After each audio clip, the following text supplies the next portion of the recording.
सनातन वैदिक विश्व हिंदू धर्म सत्य प्रात्यक्षिक पुनर्जीवन।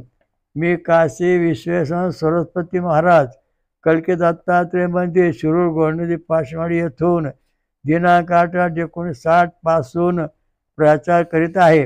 आपण विश्वक्रांती नवे ज्ञान आपण ऐका, सर्वात सांगत जा। दररोज संध्याकाळी 8 ते 5 8:15 पर्यंत किंवा जास्त वेळ असते। अवश्य लाभ घेणे। ओम वक्रतुंड महाकाय सूर्यकोटि समप्रभ निर्विघ्नं कुरु मे देव सर्वकार्येषु सर्वदा। जो सगुण आणि निर्गुण परमेश्वर आहे। कोण म्हणतं देव भेटलाय का? देव नाही भेटल्याचं कारण आहे की तुमच्या पुढे चष्मा आहे आणि तुमचा चष्म्याचा नंबर 5 आहे आणि तेव्हा तुम्हाला पुढची अक्षरं दिसणार नाहीत। तेव्हा 5 नंबरचा चष्मा लावता आणि तेव्हा तुम्हाला पुढचं अक्षरं दिसतील। तशा प्रकारचं हे जो मानव समाज आहे जो सध्या ओरडतोय देव आहे देव नाही, याचं कारण आहे की पूर्वीच्या ऋषीमुनींना अनुभव आला। त्याचं कारण काय आहे त्याचा पुढच्या ऋषी सांगतो। तो जो परमेश्वर आहे तो ओम सहस शीर्षा पुरुषा सहस्राक्षा सहस्रपाद समूर्ता दशांगुलम, हा तो परमेश्वर आहे आणि तो मरत नाही जन्मत नाही, त्याची अवस्था जशी तशी कायम आहे। ह्या भगवंताकडे गेल्याशिवाय आपलं कल्याण होणार नाही। ज्याप्रमाणे नदीला मीठ तयार करता येत नाही, समुद्रात मिळालं त्या नदी मीठ तयार करतात, त्याप्रमाणे भक्त देव हे जेव्हा हा मूळ परमेश्वर आहे याच्यात मिळाल्यानंतर तो परमस्थिती खरी अवस्था प्राप्त होते। तर आता ह्याच्यात काय सांगायचे पाहू। ओम यशा हितावि नियते अंतः शुभ्रावतादिथा पथा यदि तुंजन्ते भूर्णयाः। हा सोमरस सोम कलशात ठेवूनच परिपूर्ण यज्ञग्रही नेला जातो। आधर्युला योजन या सोमाला शुद्ध पवित्र मार्गानेच यज्ञग्रहात त्याच्या नियोजित परिपूर्ण स्थानी घेऊन जातात आणि ठेवतात। त्यानंतर पूजा करून हा सोमरस देवदेवतांना अर्पण केला जातो। याचं कारण काय, पूजा का करायची हा महत्त्वाचा मुद्दा आहे। पाणी पिताना आपण काय पाण्याची पूजा करीत नाही, दूध पिताना दुधाची पूजा करीत नाही, सोमरसाची पूजा का करायची? याचं कारण असं आहे की हा सोमरस सगळा सोन्याच्या कलशात ठेवलेला आहे आणि त्या ठिकाणी ओम सहस शीर्षा पुरुषा सहस्राक्षा सहस्रपाद समूर्ता दशांगुलम हा मंत्र म्हणायचा। हा तो पवन सोम हा मंत्र म्हटल्यानंतर सतत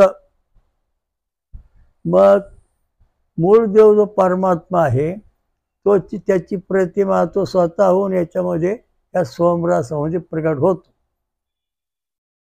आता याचं उदाहरण असं आहे की कोजागिरी पौर्णिमेला दूध तापून मसाला दूध तापून चंद्रापुढे ठेवलं जातं, तेव्हा चंद्र त्या दुधात दिसतो। याचा अर्थ चंद्राच्या ज्या लहरी आहेत ब्रह्मशक्ती त्या दुधात उतरलेल्या आहेत।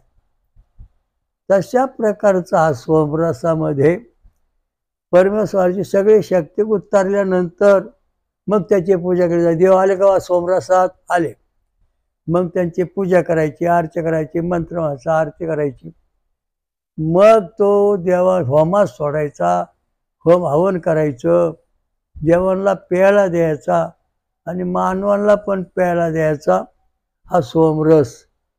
कारण हा सोमरस प्यायल्याशिवाय कुठल्याही जीवाला स्वर्गात प्रवेश नाही। कारण याच्यामुळं ऋषी देवता छंद आणि स्वर हे सगळे स्वर प्रकट होतात 7 आणि त्याचे शरीर जे आहे ते दिव्य स्वरूपात बांधले जाते। पूर्व शरीर जसं होतं तसंच ते तयार व्हावं लागतं. तसं तयार झाल्यानंतर मग स्वर्गात प्रवेश आहे. समजा तुम्ही स्वर्गातून खाली येताना तुमचं शरीर पातळ होतं, आता हत्तीसारखं जाड झालं आणि तुमचं ते हत्तीसारखं शरीर घेऊन स्वर्गात जाता येणार नाही. पुन्हा जे पूर्वीचं शरीर जर तुमचं पातळ होतं तशाच प्रकारचं ते परत तयार व्हावं लागतं, तेव्हा स्वर्गात प्रवेश. तसं नाही. जशी पोलीस भरती, मिलिटरी भरती 5 फूट 3 इंच 63, 62 सेंटीमीटर उंची पाहिजे, छाती इतकी पाहिजे, तशा प्रकारची ही भरती स्वर्गात चालते. स्वर्गात जायला फुकट नाही, त्याला छंद, ऋषी देवता छंद आणि स्वर हे मंत्र व्हावं लागतात. सतत सोमरस प्यावा लागतो, फळं खावं लागतं आणि या पद्धतीने सगळं केल्यानंतर आपण आपल्या पद्धतीने मग आपली देवभक्ती केली जाते. मग तो जो मूळ परमात्मा आहे तो सोमरसात अवतीर्ण होतो आणि मग आपण त्याची पूजा करतो, दर्शन होतं आणि मग आपल्याला परिपूर्णत्व येते. आणि एवढं झाल्यानंतर मग सोमरस होमात आहुती द्यायची, जे जे पेतात त्यांना प्यायला द्यायचा आणि मानव भक्ती जे भक्ती करणारे जे एकनिष्ठ आहेत त्यांना तो द्यायचा. मग हा सोमरस राक्षसाला चालतो का, मानव देवाला चालतो का, त्याचा प्रश्न असा आहे की हा सोमरस जो आहे हा देवाला चालतो, मानवाला चालतो, परंतु दानव राक्षस यांना चालत नाही. याचं कारण आहे, कारण मानव आणि देव यांची जी निर्मिती आहे ती ऋषी देवता छंद आणि स्वर या पद्धतीची आहे. शेंगदाण्याचं टरफल, त्याच्यामध्ये मगज, मग शेंगदाणा, मग त्याच्यामध्ये कोंब उगवतो. हा शेंगदाणा पूर्ण वाढा, त्याचा कोंब नाही आला तर तो वाढू शकत नाही. तशा प्रकारचं हे जे कवच आहे छंदाचं स्वरांचं, ते कवच राक्षसांना नाही, तयार होत नाही, त्यांची वाढ फाजी झालेली असते. त्यामुळं त्यांना स्वर्गात प्रवेश नाही. जरी प्रवेश केला तर स्वर्गात ते राहू शकत नाहीत, कारण त्यांची जी शरीर रचना आहे स्वर्गात राहण्याकरता ब्रह्म वज्र कवच शरीर धारण करून स्वर्गात राहावं लागतंय. तिथं दिव्य शरीर प्राप्त होतं आणि त्या शरीराने तिथं राहायचं. पृथ्वीवर मानवाचं शरीर आहे, त्याच्यामध्ये रक्त मांस हाड आहेत. तर स्वर्गातल्या देवांचं शरीर वज्र कवच आहे. वज्र कवचाचं त्यांना आतून शरीराचा पिंजरा आहे, शिरा आहे, सगळं आहे, पण तो स्वर्गामध्ये लोटापर्यंत नाही. हा महत्वाचा मुद्दा आहे. म्हणजे स्वर्गामध्ये गेलेल्या माणसाला डबडे घेऊन पळायची गरज नाही, कारण त्याच्या शरीरातलं जे उत्सर्जन आहे ते ऑटोमॅटिक होतं. स्वर्गामध्ये म्हणजे अमृत पिऊन, सोमरस पिऊन माणूस स्वर्गामध्ये अनंत कोटी वर्ष राहू शकतो. त्याचं पुण्य कधी क्षय होत नाही किंवा नष्ट होत नाही, कारण हा सोमरस अविनाश आहे. म्हणून हा सोमरस कशातून मिळतो? ऊसाचा रस, फळांचा रस, नारळाचं पाणी, आमरस, यातून हा सोमरस मिळतो. आणि तो मिळाल्यानंतर मग आपल्याला स्वर्गात जाता येतं. आता या ठिकाणी रात्री 4 वाजता सोमरसाचे एक उदाहरण म्हणून उदाहरण सांगतो. ज्ञानेश्वर महाराज प्रगट झाले, म्हणले मी आता दिव्य शरीर धारण केलेलं आहे आणि दिंड्या खूप निघालेल्या आहेत, खूप. जो अन्नदान करणारे गुलाबजांबू, पेढे, बर्फी, बुंदी असे अनेक पदार्थ असे त्या कडेने लावलेल्या थप्प्या, आणि त्या थप्प्या साधारण ज्ञानेश्वर, निवृत्ती, सोपान, मुक्ताबाई फिरत होते. सगळे पाहत होते इकडे तिकडे, इथं काय आहे का, इथं काय का. मुक्ताबाई म्हणली, बाबा मला लय भूक लागली. जसं आपण पाठव्या मांडे भाजले ना, तसं मला आता सोमरस प्यायचं दिव्य शरीर, आणि सोमरस प्यायल्यानंतर आपण स्वर्गात जाऊ आणि परत येऊ. बऱ्याच दिवस झाले आपण स्वर्गात गेलोच नाही, आपल्या मूळ ठिकाणी जाऊन येऊ. तेव्हा ज्ञानेश्वर महाराज इकडं पाहत तिकडं पाहत, कोणी वारकरी आहे का, फळं खाऊन दूध पिऊन राहणारा कोणी दिसना, कुठं देव दिंडी आहे का, कुठं दिसना, हे सगळं पितर दिंडी आहेत. ज्ञानेश्वर महाराज म्हणाले, हे काय व्हायचं काय समजत नाही. इतक्यात नारद मुनी प्रगट झाले. म्हणले, काय ज्ञानोबा, काय चाललंय, काय पाहताय, तुमच्या दिंड्या पताका लाखो भाविक मंडळी चाललेली आहे पंढरपूरला, तुम्ही काय सोचताय. म्हणे, मुक्ताबाईला भूक लागलेली आहे, तुला सोमरस प्यायची इच्छा झाली. तेव्हा आम्ही कुठला एखादा भक्ताजवळ सोमरस आहे का ते पाहतो. तर कुठल्याही भक्ताजवळ सोमरस नाही. प्रत्येकजण गुलाबजांबू खात्यात, बर्फी खात्यात. हे सगळं पितर जेवण आहे. नारद मुनी म्हणले, होय पितर जेवण आहे. पितर. ज्ञानेश्वर म्हणले, पितर जेवण आहे. ज्ञानेश्वर म्हणले, पितर जेवण आहे. आणि पितर जेवण जे आहे ते मला चालत नाही, कारण आता आम्ही दिव्य शरीर धारण केलेलं आहे. मला पितराच्या पंक्तीला बसू नका. आम्ही देवाच्या पंक्तीला बसलो आहोत. आम्ही देवरूप झालेलो आहोत, मूळ स्वरूपात आलेलो आहोत. तेव्हा प्रत्येकाने आम्हाला पितरांच्या किंवा त्या भूतियान मार्गाच्या पंक्तीला बसू नका. नारद मुनी म्हणले, महाराज आता आपण चक्कर मारू. चक्कर मारली. जवळजवळ लाखो वारकरी, लाखो भक्त जमलेले आहेत. पण कुठेही ज्ञानेश्वरांना भोजनाचं सोमरसाचं कुठंच नियोजन केलेलं नाही. तेव्हा नारद मुनी म्हणाले, हे सगळे भक्त जे आहेत हे पितृयान मार्गाचे आहेत आणि पितृयान मार्गाचं अन्न ग्रहण करून राहतात. एखादा अर्धा कुठेतरी असन, पण तो आता दिसत नाही कुठंच. जर दिसलं तर आपण बघू म्हणे, कुठं दूध पिऊन राहतोय, कोण फराळ करून, कोण फळं खाऊन दूध पिऊन राहतोय, त्याच्याकडे जाऊ. पाहिलं कुठंच काय लागाना अंदाज. मुक्ताबाई म्हणले, महाराज आमची काहीतरी सोय लावा, आम्हाला लय त्रास होतोय. लय दिवस झाले आता आम्ही दिव्य शरीर धारण करून बाहेर पडलोय, फिरतोय आम्ही दिंड्यातून याच्यातून त्याच्यातून, धर्म समाजाचं कल्याण करीत. नारायण नारायण असे नारद म्हणले. हा म्हणे, तुम्हाला ना सोमरस मिळून काळजी करू नका, आपण त्याची माहिती मिळू. घोड नदीच्या तीरावर दक्षिणेला पाषाणवाडी हे शिरूर क्षेत्रामध्ये तिथे कल्की दत्त मंदिर आहे. तिथं काशी विश्वेश्वर सरस्वती आहे, त्यांचे मंडळी आहेत, मुलं आहेत आणि भक्त आहेत. हे सगळे भक्त त्या सोमरसाची तयारी करतात. रोज देवाला सोमरस देतात.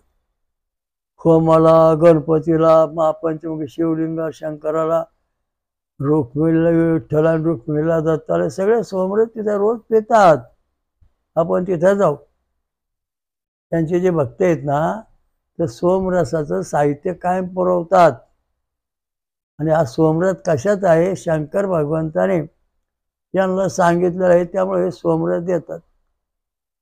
मग आपण सोमरस पिण्याकरता जाऊ. अशा प्रकारे ज्ञानेश्वर महाराज, निवृत्तीनाथ, स्वपान मुक्ताबाई आणि नारद मुनी एवढे जण सकाळी 6 वाजता कल्की दत्त मंदिरात आले.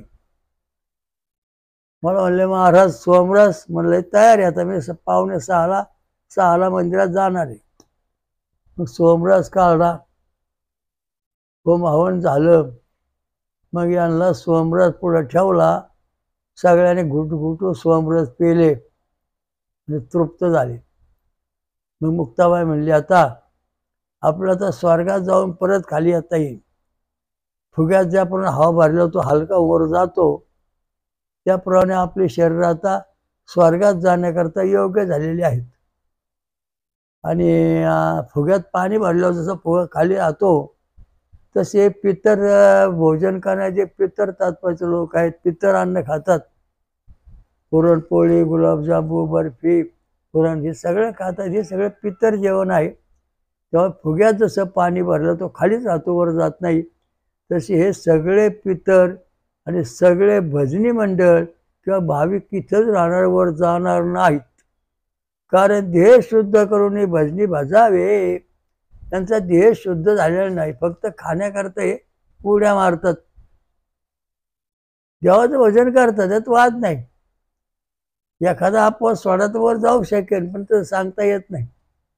कारण फुग्यात हवा भरल्यानंतर तोच वर जातो. ज्या फुग्यात पाणी भरलंय तो इथंच राहतो. ज्या फुग्यात काहीच हवा नाही पाणी नाही तो जागेवर पडून राहतो, झोपतो. तशा दृष्टीने समाजाची अवस्था आहे. मग ज्ञानेश्वर आणि नारद मुनी एकमेकांना म्हणू लागले. नारद मुनी म्हणाले, ज्ञानेश्वर महाराज आता काय बेत आहे? तर ज्ञानेश्वर म्हणले, आता काय बेत नाही, आता या ठिकाणी आम्ही रोज येत जाऊ. पूर्वी मी इथं 28 वर्ष पांडुरंगासह आम्ही राहिलो. श्रीमद भगवद्गीता, अर्थज्ञानेश्वरी आणि आता यांनी स्वयंपूर्ण कल्केश्वरीचा ग्रंथ, महाग्रंथ लिहिलेला आहे. याचा विकास बऱ्याच लोकांनी खुटून टाकला होता, पण ह्या महाराजांनी आणि आमच्या म्हणण्याप्रमाणे खुला केला. म्हणून जवळजवळ 1,85,000पेक्षाही त्या काव्यावर श्लोक लिहिलेले आहेत. त्यामुळं धर्माची खरी सुरुवात आता होईल आणि मग समाजाला खरं ज्ञान होईल. ज्ञानेश्वर महाराज म्हणले की मी सगळ्यांना भेटू शकतो, सगळ्यांना ज्ञान देऊ शकतो. मी आता अमर झालेलो आहे, आम्ही अमर आहोत. परंतु तुमचं आणि आमचं कसं काय जमाना? तुम्ही पित्तर तत्वाचं अन्न खाता, मी अमृत किंवा सोम तत्वाचं भोजन फराळ करतो. तेव्हा तुम्ही जेव्हा सोम तत्वात येता, सोमरस पिता, तेव्हा माझी तुमची भेट होईल, तशी होणार नाही. ज्ञानेश्वर महाराज बोलतात 24 तास, मधून मधून संदेश देतात समाजाला. परंतु जे महाराज आहेत, निरंकार राहतात, दूध पितात, फळं खातात, अशा महाराजांशी ज्ञानेश्वर महाराजांचा संपर्क 24 तास राहतो, इतरांशी राहत नाही. कारण हे जे सगळे देव लोक आहेत, सगळे 33 कोटी देव आता हे यज्ञाजवळ आलेले आहेत.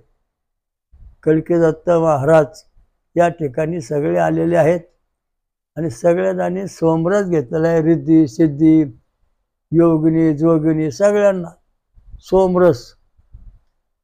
कारण का? देवांच्या ज्या कार्यकर्ते मंडळ आहे सगळं स्वर्गात, त्यांना सर्वांना सोमरस लागतो, अमृत लागतं.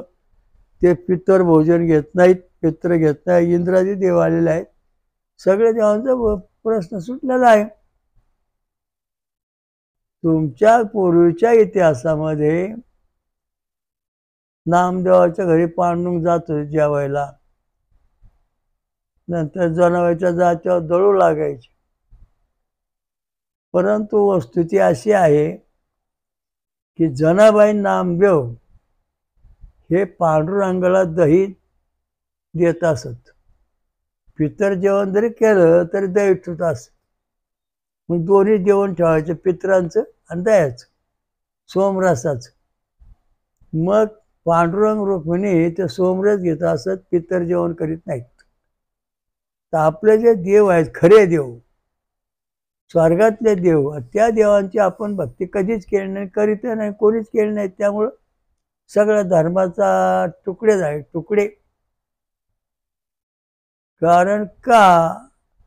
तर हा जो मूळ परमेश्वर आहे त्याची कोणी आठवणच करीत नाही.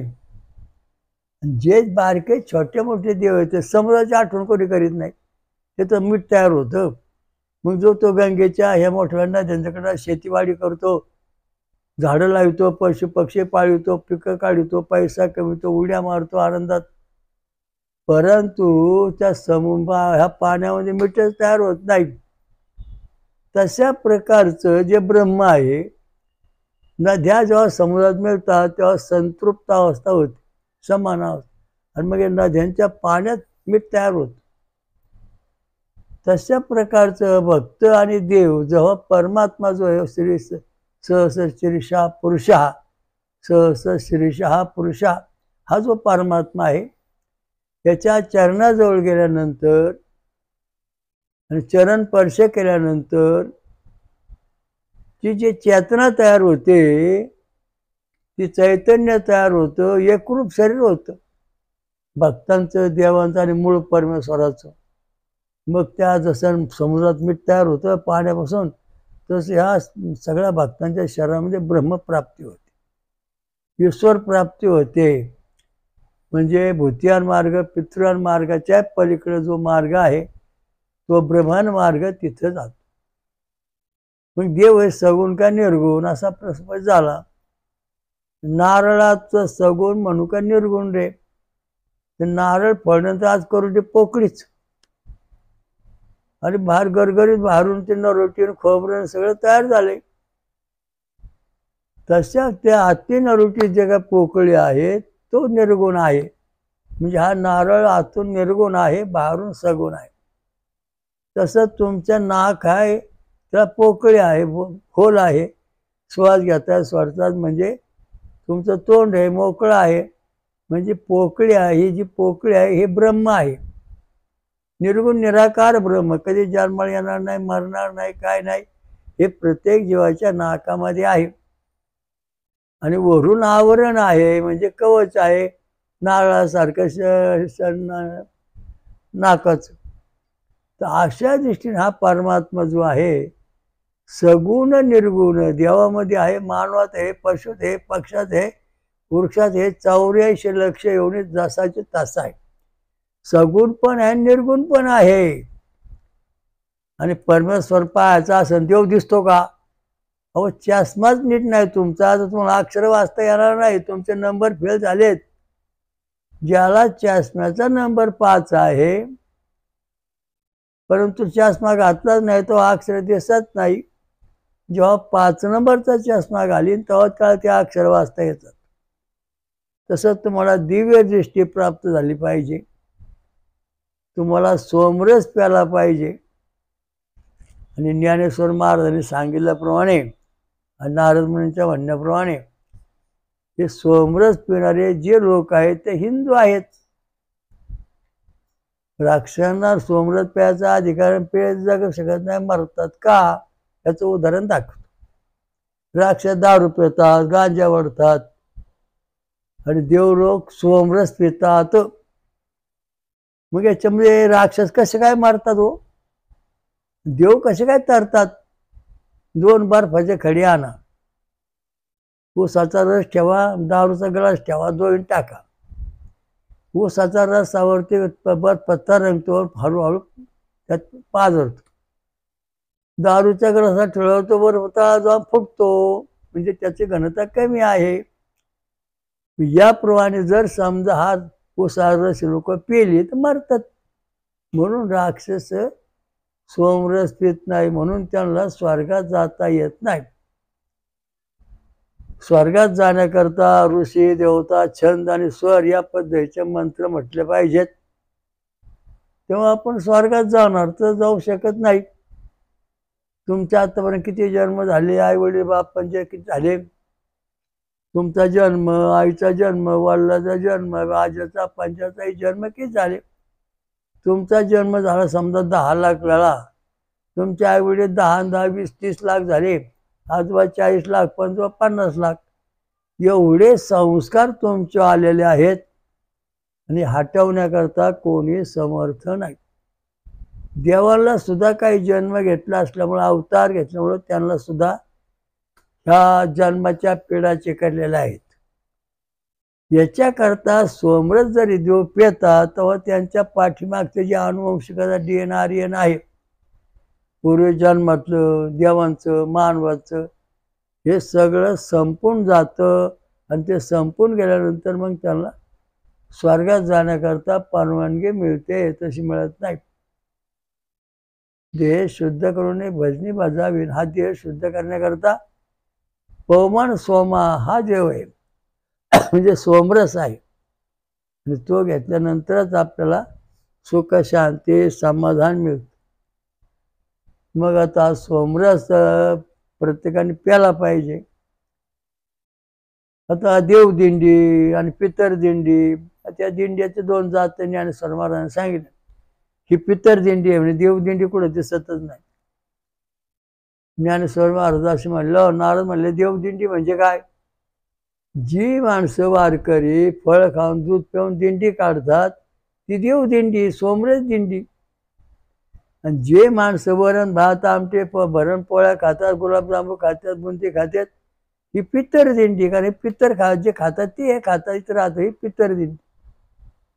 त्या पित्तर दिंडीला स्वर्गात कुठेही कोणालाही प्रवेश नाही.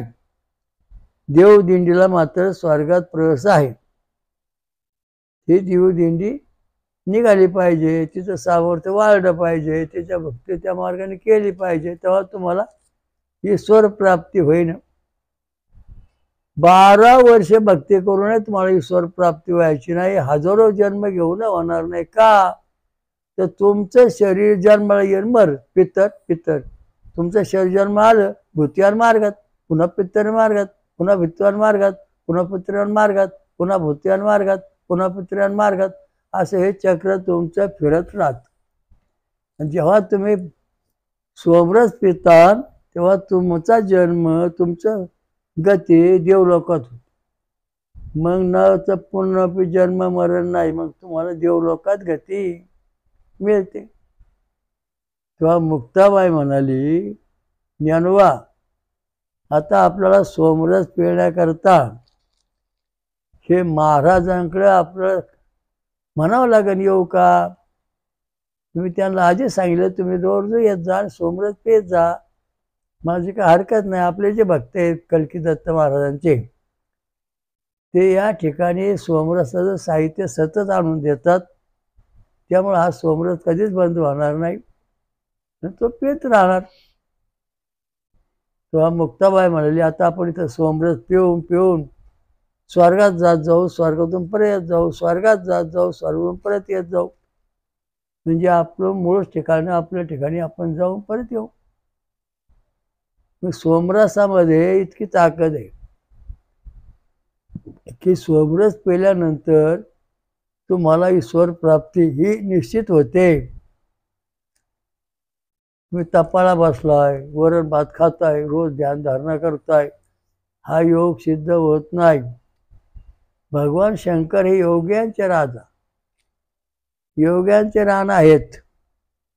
कारण ते तपश्चर्याला बसल्यानंतर फळांचा रस सोमरस पितात आणि ध्यानस्थ बसतात, हजारो वर्ष ध्यान लावून बसतात आणि मग त्यांना त्यांचं जे साहित्य अधिकार आहे ते पूर्ण प्राप्त झाले. गणपती, ब्रह्मदेव, विष्णू, शिवशंकर, इंद्र आणि ते 33 कोटी देव, दत्त महाराज, विराट, हे 7 जे देवाचं अधिष्ठान आहेत हे सगळे सोमरस पिऊन राहतात. आणि जे लोक वरण भात आमटे खातात ते पाताळात जाऊन राहतात, त्याला वर स्वर्गात जायला जागा नाही. का? त्याचं कारण सांगतो की ज्या वेळेस बळीराजाने 100 यज्ञ केले, त्या ठिकाणी वामन अवतार, बटू अवतार प्रगट झाला, 3 पावलं भूमी मागे. मग या बळीराजाला शुक्राचार्य काही पाणी सोडून देणार किंवा संतोषून देणार, परंतु हे विष्णू असं कळल्यानंतर त्यांनी पाणी सोडलं. मग पाणी सोडल्यानंतर 2 पावलामध्ये जग व्यापलं, पातळ पृथ्वी. तिसरा पाय कुठे ठेवायचा? म्हणजे ठेवा आता माझ्या डोक्यावर, बळीराजा म्हणाला. मग बळीराजाला विचारलं, तुझी अंतिम इच्छा काय आहे? तू बळीराजाला इथं पाय ठेवतो पातळा, तुला का ठेवायचा, वर का घ्यायचं नाही? कारण तू जरी 100 यज्ञ केले असले तर ते पितर यज्ञ केलेले आहेत, त्यामुळं तुला स्वर्गात घेता येत नाही.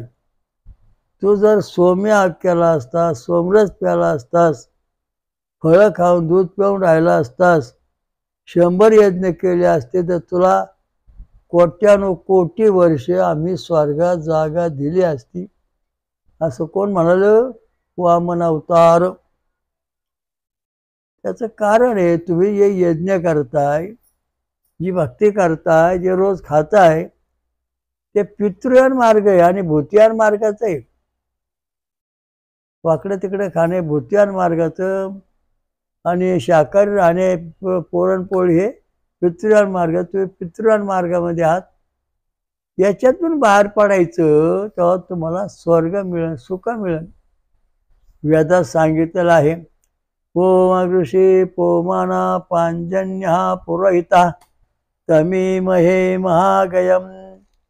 ब्राह्मण, क्षत्रिय, वैश्य, क्षुद्र, अतिक्षुद्र या सर्वांना परमेश्वर प्राप्ती करायची इच्छा, अधिकार आहे. परंतु या सगळ्यांचं आचरण सर्वात श्रेष्ठ पाहिजे 5 जणांपेक्षा. हे 5 जणांपेक्षा श्रेष्ठ पाहिजे आचरण. म्हणजे फळं खा, दूध प्या, सोमरस प्या, सोम्या अगदात्रा. म्हणजे हे 5 जण जे आहेत, ब्राह्मण, क्षत्रिय, वैश्य, क्षुद्र, अतिक्षुद्र, हे जे सगळे आहेत, आदिवासी वगैरे, यांना सुद्धा स्वर्गात जाण्याचा अधिकार प्राप्त होतो आहे. त्या दृष्टीने स्त्री पुरुषांना सुद्धा स्वर्गात जायचा पूर्ण अधिकार आहे. परंतु पितृलोकात जायचा तर 3 लोक आहेत, भूलोक, अंतरिक्ष लोक आणि देवलोक, द्युलोक. तर खाणं पिणं जे चालतं महामंगळाचं, ते पृथ्वीलोकावर राहतात, त्यांना वर जाता येत नाही. परंतु जे वरण भात आमटे खाऊन शाकाहारी आहेत, ते पितर बनतात. अंतरिक्षामध्ये अंतराळ जे लोक आहे, सूर्यचंद्र तारांगण, या लोकात जाऊन हे लोक राहू शकतात. आणि जे सोमरस पितात आणि साधना करतात 10 दिवस, 50 दिवस, वर्षभर, 12 वर्षे, त्यांना परमधाम स्वर्गातलं मुख्य ठिकाणी प्रवेश मिळतो. तसा कोणालाही इथं प्रवेश मिळत नाही. नारद मुनी, ज्ञानेश्वर महाराज म्हणाले की आता आपण दररोज सोमरस पिण्याकरता आपण शिरूर क्षेत्रातलं पाषाणवाडी येथे भगवान कल्किदत्ता पूर्ण अवतार इथं सोमरस पिण्यासाठी रोज येत जाऊ. आणि तो पेल्यानंतर आपलं धर्माचं कार्य पूर्ण चालू होईल. कृष्ण म्हणाले, यदा यदा ही धर्मस्य ग्लानिर्भवति भारत. या जगामध्ये मलिन धर्म होत चालला. मलिन दारू पिणे, गांजा वळणे, आफो खाणे आणि हे पितर जेवण करणे, यामुळे धर्म मलिन झालेला आहे. पत्रम पुष्पम फलम तोयम, हे मला द्या. पत्र, फुलं आणि पुष्प, फळं हे खाऊन तुम्ही राहा. म्हणजे तुमचा ह्या धर्मातून तुमची सुधारणा होईल. साधू, संत, ऋषी, मुनींचा उद्धार व्हायचा असेल तर त्यांनी सोमरस प्यालाच पाहिजे. पितृयान मार्गाचा जो जेवण आहे त्याचं त्यांनी शक्यतो टाळलं पाहिजे. वर्षातून 10 दिवस, मला वर्षातून 12 दिवस, काही दिवस वर्ष पूजा केली पाहिजे, त्याचा रस प्याला पाहिजे. म्हणजे मग यदा यदा हे धर्मशेखरान भारतजाम सृजाम परिताम साधून विनाशाय दुष्कृताम धर्म संबनार्थ समयुगे. धर्माचं कल्याण करण्याकरता, साधूंचं कल्याण करण्याकरता परमेश्वर अवतार घेतो. मग हा अवतार आहे सोमरस प्या, हा अवतार कार्य झालं सुरू परमेश्वराचं तुम्हाला वरच्या लेवलला येण्याकरता. मग आपल्या शरीरात काय, कोण अँटीजन, कुठला अँटीजन आहे, कुठलं स्वरूप आहे. वासुदेवे भगवती सदृढे स्थिती, असं भागवत पुराणाच्या 12 स्कंदाच्या 2ऱ्या अध्याय 22व्या श्लोकामध्ये सांगितलं आहे की कलियुगामध्ये वासुदेव हा प्रत्येकाच्या शरीरात वास्तव्य करून राहणार आहे. सात्विक वृत्ती जे आहे त्यांच्या शरीरात येणार आहे तेव्हा भगवंताच्या 4 विभूती, आकार, उकार, मकार, अर्धमात्रास्य प्रकाश. आकारास्य ब्रह्मा, उकारास्य विष्णू, मकारास्य रुद्र, अर्धमात्रास्य सूर्य प्रकाश नादा. मग हे सांगितलं शिवपुराणामध्ये, श्री भगवान शंकर आहे. मग विष्णू पुराणात सांगितलं आकारस्य प्रद्युम्नस्य, उकारस्य वासुदेवास्य, मकारस्य संकर्षणाच, अर्धमात्राश सूर्यनारायणच सुप्रानिरुद्धच प्रद्युम्न वासुदेव संख्य अनिरुद्ध या पद्धतीने शिवविष्णू पुराणात सांगितलं विभूती चार. या चार पैकी प्रत्येक जीव कुठला तर या चार विभूतीपैकी एक विभूती म्हणजे ईश्वरी अवतार आहे. हा सिद्धांत याच्यात मांडला. मग आकार उकार मकार याच्यावर आपण संशोधन केलं की आकार म्हणजे ये रक्तगट, उकार म्हणजे ओ रक्तगट, ये म्हणजे मकार म्हणजे ये रक्तगट, अर्धमात्रा बी रक्तगट. या दृष्टीने आकारामध्ये गणपती, उकारामध्ये विष्णू, मकारामध्ये शिव शंकर, उकारा अर्धमात्रामध्ये सूर्यनारायण असे ते चिन्ह आहेत. त्याप्रमाणे आपण भक्ती केल्यानंतर आपल्या शरीरामध्ये ह्या शक्त्या जागृत होतात आणि मग आपलं ईश्वर प्राप्ती होते. छंद, ऋषी देवता छंद आणि स्वर. जवारी ताट्या जवारी पेरली की तिला 7 कांडे येतात आणि मग कणीस तयार होत. म्हणजे गायत्री छंद, उष्णिक छंद, गायत्री छंद, उष्णिक छंद, अनुष्टुप छंद, छंद, पंचछंद, त्रिष्टुप छंद, दैवत जगती छंद, हे 7 स्वर आहेत. छंद स्वर हे त्या 7 कांड्यात प्रगट होतात आणि मग पूर्ण झाल्यानंतर सगळे स्वर आणि वर मोठ्या कणीस येऊन त्याला हजारो दाणे येतात. स शीर्षा पुरुषा म्हणजे अशा दृष्टीने विस्वरूपात जवारी प्रगटते. त्याप्रमाणे आपलं जे मूळ स्वरूप आहे ते विस्वरूप प्रगटतं. ते प्रत्येकाला स्वरूप भगवंताने जसं तसं परत दिलेलं आहे ते आपण प्राप्त केलं पाहिजे. आणि हे प्राप्त होण्याकरता तुम्हाला सोमरस पिणे आवश्यक आहे. आता काय लोकांना सोमरसमध्ये गोड चालत नाही, मग फळांचा रस प्या, नंतर नारळाचं पाणी प्या, उसाचा रस प्या, आमरस प्यायचं, कोणतं पटन ते घ्या आणि त्याप्रमाणे आपलं जीवन सुरक्षित ठेवा. सर्व समाजाचं कल्याण होण्याकरता हा मार्ग आहे. वेद सायन्स आपण जे आता प्रवचन देतो, वेद सायन्स प्रत्यक्ष पुरावा. जेव्हा तुमची 6 बटणं ECG पॉझिटिव्ह होतील, 6 ते 10 mm, तेव्हा तुमच्या शरीरामध्ये सोमरस परिपूर्ण आलेला आहे. तुमचं शरीर स्वर्गात जाण्याकरता योग्य झालेलं आहे आणि तुम्ही शरीर सोडल्यानंतर बरोबर स्वर्गात जाऊन दिव्य शरीर प्राप्त करू शकता. असे हे प्रात्यक्षिक आहे. बोला श्रीरामलिंग महाराज की जय. हयग्रीव घोरनदी गंगा मैया की जय. विश्वराजा स्वयंभू विश्वराजा जो परमात्मा आहे, ओम सहस शीर्षा पुरुषा सहस्राक्षा सहस्रपात समृत दशांगुलम. स्वयंभू विश्वराजा श्री अमृत कलकत्ता महाराज की जय. जगात आणि महाराष्ट्रामध्ये 5वं स्वयंभू शक्तिपीठ निर्माण करणारी महापंच सागरेश्वरी दुर्गा माता की जय. कालभैरव की जय. शनीश्वर महाराज की जय. खंडेश्वर की जय. हनुमान की जय. सर्व देवदेवतांना जय. साधू संतन की जय. सर्व मानव त्याचं कल्याण असो. हरिओम दत्त. हरिओम दत्त. ओम शांती शांती.